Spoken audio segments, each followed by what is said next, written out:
बिस्मिल्लाहिर्रहमानिर्रहीम। अज़ीज़ तालिबात, मैं हूँ आपकी उर्दू की टीचर। मैं अपने जमात हफ्तुम के बच्चों से मुखातिब हूँ। जमात हफ्तुम बेटा, आज के तदरीसी अमल में हम नज़मनात के सवाल जवाब करेंगे। नज़मनात के जो सवाल जवाब आपके सबक में शामिल हैं उनको मैंने आपके सामने तहरीर किया है। आपने ये सवाल अपनी कॉपीज़ पे चेक करना है। अगर आपकी कॉपीज़ पे ये काम हो चुका हुआ है तो आप इसको लर्न करें एग्ज़ाम्स के पॉइंट ऑफ व्यू से, टेस्ट के पॉइंट ऑफ व्यू से। जैसे ही इंशाल्लाह आपके स्कूल ओपन होते हैं तो आपसे टेस्ट स्टार्ट कर लिए जाएंगे, ठीक है। अभी आप चेक करें अपनी कॉपी उर्दू ए की पकड़ें और उसमें देखें कि नज़मनात के ये जो सवाल जवाब है ये आप कर चुके हो। सबसे पहले नंबर 1 पे जो सवाल है, हम्द और नात में क्या फ़र्क है। हम्द में अल्लाह ताला की हम्द व सना, जबकि नात में आप सल्लल्लाहु अलैहि वसल्लम की तारीफ़ व बड़ाई बयान करता है। शायर जो है, शायर हम्द में अल्लाह ताला की हम्द व सना, जबकि नात में आप सल्लल्लाहु अलैहि वसल्लम की तारीफ़ व बड़ाई बयान करता है। आप शुरू ही से क्लास 1 से ही नज़म हम्द और नात के फ़र्क को वाज़िह तौर पर आपको हर साल बताते हैं और आपके ज़हन नशीन भी ये बात हो चुकी हुई है और आप खुद से भी इसको लिख सकते हो इस सवाल को कि हम्द वो नज़म होती है जिसमें शायर अल्लाह ताला की सिफ़ात, अल्लाह ताला की हम्द व सना का ज़िक्र करता है, अल्लाह ताला की दी हुई नेमतों का ज़िक्र करता है। और नात वो नज़म होती है जिसमें शायर आप सल्लल्लाहु अलैहि वसल्लम से अपनी अक़ीदत व मोहब्बत और एहतराम का इजहार करता है, आप सल्लल्लाहु अलैहि वसल्लम की तालीमात को उजागर करता है और आप सल्लल्लाहु अलैहि वसल्लम की इस दुनिया में जो तब्दीलियाँ आई उनके बारे में बताता है कि किस तरह आप सल्लल्लाहु अलैहि वसल्लम ने इस दुनिया को बदला।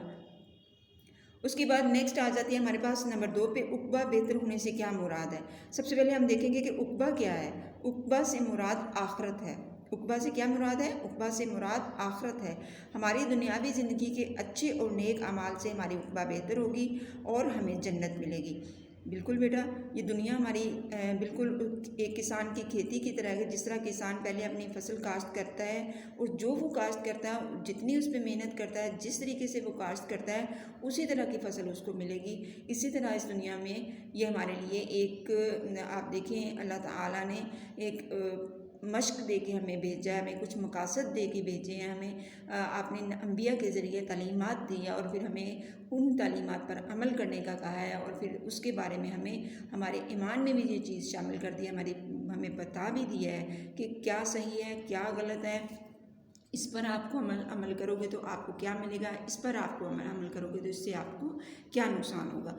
तो इसलिए हमें अगर अपनी आखिरत को बेहतर करना है तो हमें आपने अंबिया अलैहिस्सलाम की तालीमात पर हज़रत मोहम्मद सल्लल्लाहु अलैहि वसल्लम जो कि एक मुकम्मल दीन अल्लाह ताला ने आपको दिया और ता क़यामत तक इस्लाम एक हमारे लिए जो मुकम्मल मज़हब, मुकम्मल ज़ाब्ता हयात, मुकम्मल रहनुमाई हमारे पास मौजूद है। हमें सिर्फ़ और सिर्फ अल्लाह ताला के अहकामात और आप सल्लल्लाहु अलैहि वसल्लम की तालीमात पर अमल करना चाहिए। इसी से हमारी उक़बा, इसी से हमारी आखिरत क्या होगी, बेहतर होगी और फिर इसी से ही हमें हमारे अमाल की बुनियाद पर हमें जन्नत मिलेगी। अगर अच्छे अमाल होंगे तो हमें जन्नत मिलेगी, अगर बुरे अमाल होंगे तो बेटा फिर हमें अल्लाह ताला सज़ा देंगे।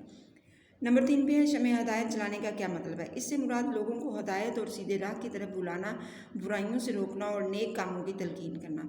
शमे हदायत जलाने का क्या मतलब होता है। शमे हदायत यानी हदायत की शमा जलाना। शमा आमतौर पे बेटा कैंडल जिस तरह होती है ना, शम छोटा सा दिया जो रोशनी करते हैं हम लोग, तो उस वो शमे, यहाँ पे शमा कौन सी, उस शमा से कौन सी शमा मुराद किया है, हदायत की शमा। तो जो हदायत की शमा थी, जो हदायत की रोशनी थी, वो आप सल्लल्लाहु अलैहि वसल्लम ने लोगों को बुराइयों से रोकने के लिए और लोगों को नेक कामों की तलकीन करने के लिए जलाई और इससे लोगों क्या है, कामयाबी की तरफ आगे। सीधा रास्ता से क्या मुराद है। सीधा रास्ता से मुराद है ऐसे काम करना जिनसे अल्लाह ताला खुश होता है। सवाल नंबर 3 भी, सवाल नंबर 4 भी, बल्कि पूरी जो चीज़ें हमारी इस्लामी तालीमात में जो भी शामिल है उसमें हक़ और सच की बात और बुराई से हमें रोका गया है, मना किया गया है और हर सूरत हमें उसवे हुस्ना पर, उसवे नबी पाक सल्लल्लाहु अलैहि वसल्लम की तालीमात पर अमल करना है। उसी से हमारी दुनियावी ज़िंदगी बेहतर होगी, उसी से हमारी उखरवी ज़िंदगी जो है वो संवरेगी। तो सीधा रास्ता, हक़ का रास्ता, सच का रास्ता। और इसका फ़ायदा क्या होगा कि इससे करने से हमारा अल्लाह भी हमसे खुश होगा। नेक्स्ट नंबर 5 पे है, तौहीद की शुआएं फैलने का क्या मतलब है। लोग तौहीद का इकरार करने लगे, बुतों की पूजा छोड़कर अल्लाह के बताए हुए अहकाम पर अमल करने पर तैयार हो गए توحید کی شعائیں پھیلنے کا کیا مطلب ہے کہ جب آپ صلی اللہ علیہ وآلہ وسلم نے اسلام کی تبلیغ شروع کی، اللہ کا پیغام لوگوں تک پہنچایا، اللہ کی وحدانیت، اللہ کو ایک ماننے کا کہا، تو 1 سے 2، 2 سے 3، تو 3 سے 4 سب لوگ جو ہیں دائرہ اسلام میں داخل ہونا شروع ہو گئے۔ جی بیٹا، ہم نے توحید کی شعائیں پھیلنے کا کیا مطلب ہے اس کے بارے میں کہ جب آپ صلی اللہ علیہ وآلہ وسلم نے توحید کے پیغام کو عام کیا تو پھر اس کا لوگ جو ہے جب اس کو اقرار کرنے لگے، توحید کو ماننے لگے۔ توحید کا مطلب کیا ہے؟ اللہ تعالیٰ کو ایک ماننا، اللہ تعالیٰ کو ایک ماننا اور اس کی باتوں کو ماننا، اس کی باتوں پر یقین کرنا کہ ہاں یہ سچی باتیں ہیں۔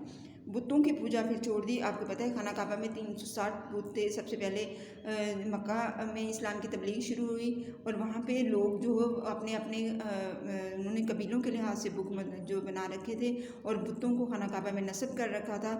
اب ایک ان سے چھڑوانا ان عقیدوں کو، اور پھر انہوں نے جب جو اس دائرہ اسلام میں داخل ہونا شروع ہو گئے، انہوں نے یہ تعلیمات جو بتوں کی پوجا تھی وہ چھوڑ دی اور جو اللہ تعالیٰ کے احکامات آپ صلی اللہ علیہ وآلہ وسلم نے ان کو بتائے ان پر وہ عمل کرنا شروع ہو گئے۔ مشرق اور مغرب کیسے جگمگایا؟ مشرق اور مغرب آپ صلی اللہ علیہ وسلم کی تعلیمات سے جگمگا اٹھے۔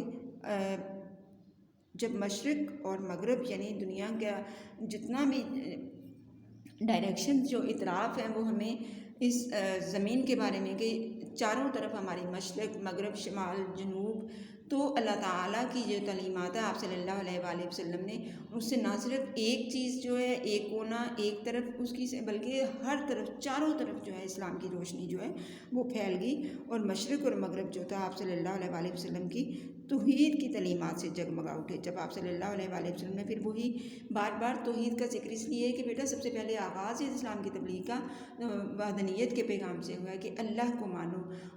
بے شک وہ طاقت جو ہمیں نظر نہیں آتی، ہم اس کو دیکھ تو نہیں سکتے، لیکن ہم اس کے مظاہر جو چیزیں ہیں اس کی جو اللہ تعالیٰ نے اپنی نشانیاں بتائی ہیں، سورج دیکھیں ہم، چاند دیکھیں ہمیں، آسمان دیکھیں، ایک زمین دیکھیں، کائنات دیکھیں، یہ سب کی سب اللہ تعالیٰ نے کیا ہے اس دنیا میں اپنی نشانیاں جو ہمیں بتائی ہیں کہ وہی قوت، طاقت اور ذات ہے جو یہ سب کچھ بنا سکتی ہے۔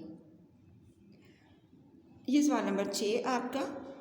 ان سوالات کو 6th 7th کلاس آپ نے اپنی کاپی پہ مکمل کرنا ہے۔ اگر آپ کی کاپی پہ ہو چکا ہوا ہے تو آپ نے ان کو یاد کرنا ہے، اگر آپ کی کاپی پہ نہیں ہوا تو آپ نے سب سے پہلے ان کو اپنی کاپی پہ تحریر کرنا ہے۔ یہ کام جو ہے یہ آپ کو بار بار ہم آپ کو ریمائنڈ کروا رہے ہیں، ذہن نشین کروا رہے ہیں یہ بات کہ آپ نے یہ کام اپنی کاپی پہ لکھنا ہے، اتارنا ہے، پھر ہم انشاءاللہ آپ کی کاپی چیک کریں گے۔ امید ہے آج کا سبق آپ کو سمجھ آ گیا ہوگا۔ اس کے ساتھ ہی میں آپ سے اجازت چاہتی ہوں۔ اللہ حافظ۔